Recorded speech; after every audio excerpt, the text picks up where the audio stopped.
ప్రజలు కూడా హర్షించారు. అది సినిమాటోగ్రఫీ మినిస్టర్ ఎవరైతే ఉన్నారో, ఎవరైతే కోమటిరెడ్డి వెంకట ఆయన గురించి ఆయన ఏమంటుండే, ఆయన ఈ సినిమాలు ఆడినము తెలంగాణలో అని చెప్పేసి బెదిరించారు. సో దాని మీద ఏం సంబంధం, ఏం మాట్లాడతారు? కొన్ని రోజులు అయితే వీళ్ళే దిగిపోతారు పాపం. వాళ్ళ ముఖ్యమంత్రి గారికి వీళ్ళే ఎవరు పాపం రేవంత్ రెడ్డి గారు పాపం తనని కనీసం ముఖ్యమంత్రి లెక్క కూడా చూడరు వీళ్ళు.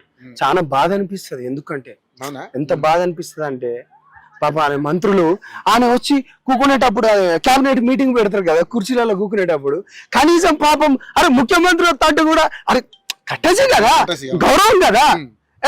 నీ అమ్మ ఇట్లనే చూస్తాడు, వాళ్ళ గమ్మత్ అనిపిస్తుంది వీళ్ళది. నీ అమ్మ ఎంత గమ్మత్ ఉంటుంది ఈ కాంగ్రెస్ వాళ్ళది, చాలా గమ్మత్ ఉంటది. అట్లాంటిది ఏం లేదు.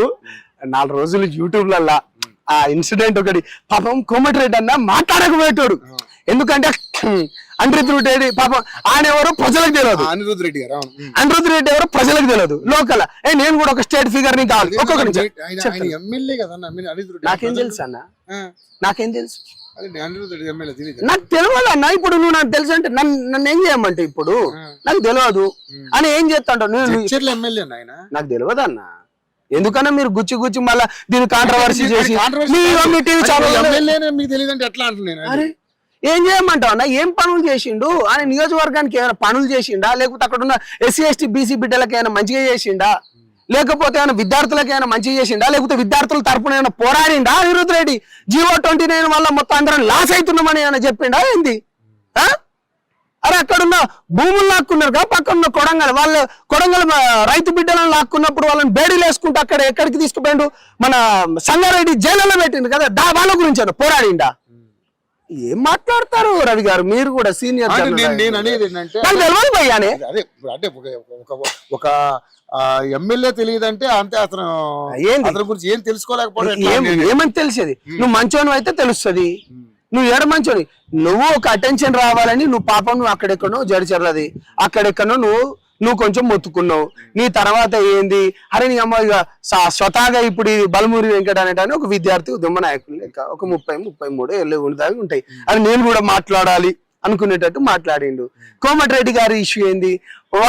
ఆయన ఇలాకాలు ఇప్పుడు బీసీలది ఆయన మొన్న చేసింది కదా, అమ్మా దీన్ని డైవర్షన్ చేయాలంటే ఎట్లా? పవన్ కళ్యాణ్ ఉట్టి వచ్చిండు. పవన్ కళ్యాణ్ గారు ఏం లేదు, అందరూ ఏమైనా ఉంటారు. గతంలో ఉన్న జగన్ ఫ్యామిలీ కావచ్చు, లేకపోతే కేసీఆర్ ఫ్యామిలీ కావచ్చు, చిటికెత్తే ముక్కలు అయితే అన్నాడు. ఏమైంది? పాపం కాకపోయి లోపల పెగుల మీద పెగులు ఎత్తాడు. కానీ నేను ఒకటి చిన్న విషయం అడుగుతానా, ఎందుకంటే అప్పుడు తెలంగాణ ఉద్యమం పీక్ లో ఉన్నప్పుడు కేసీఆర్ గారు చేసినటువంటి కామెంట్స్ అంటే తెలంగాణ రాష్ట్రంలో సంబంధించి నీళ్లు నిధులు నియామకాలన్నీ కూడా ఆంధ్ర పాలకులు పట్టుకోబోతున్నారు. అక్కడ ఆంధ్ర పాలకులకు చేయబట్టే అక్కడ డెవలప్ అవుతుంది తప్పితే తెలంగాణకి ఏం చేయట్లేరు వీళ్ళు, తెలంగాణ అంతా ఆగం పట్టిస్తున్నారు అని చెప్పేసి మాట్లాడి ఆ సబ్జెక్ట్ మీద మాట్లాడకుండా ఆంధ్రాకు సంబంధించినటువంటి కూరల మీద, ఆంధ్రాకి సంబంధించినటువంటి బిర్యానీల మీద, ఆంధ్రాకి సంబంధించినటువంటి చొక్కా మీద, అంటే మనం ఇక్కడ చొక్కా అంటే మన ఇక్కడ అంగి అంటాం, వాళ్ళు అక్కడ చొక్కా అంటారు.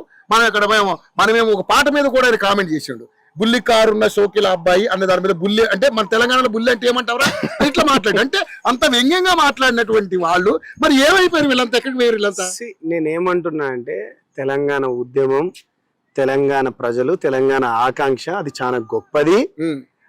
అది సాధించుకున్నాం, దాంట్లో ఎటువంటి డౌట్ లేదు. సాధించుకుంటాం విషయంలో వీళ్ళు ఎన్ని మాటలు అనొచ్చు ఆంధ్ర వాళ్ళని చెప్పేది.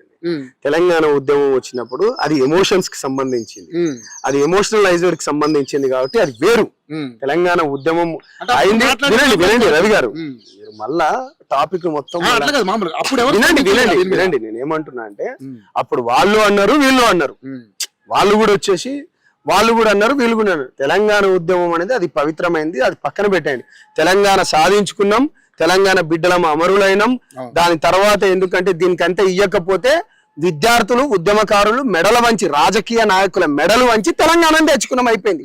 తెలంగాణను తెచ్చుకున్న తర్వాత నీ ఇంటిని నువ్వు చక్కగా పరిపాలించుకోవాలి. నేను అనేది అదే. ఒక తెలంగాణ ఒక ఉద్యమకారునిగా నేను ఏమంటున్నా అంటే తెలంగాణ ప్రాంతం, ఆంధ్ర ప్రాంతం డివైడ్ అయిపోయింది రా భయ్. నీ తెలంగాణ నువ్వు ఎట్లా డెవలప్మెంట్ చేసుకుంటావు అదే మాట్లాడాలి తప్పిస్తే గానీ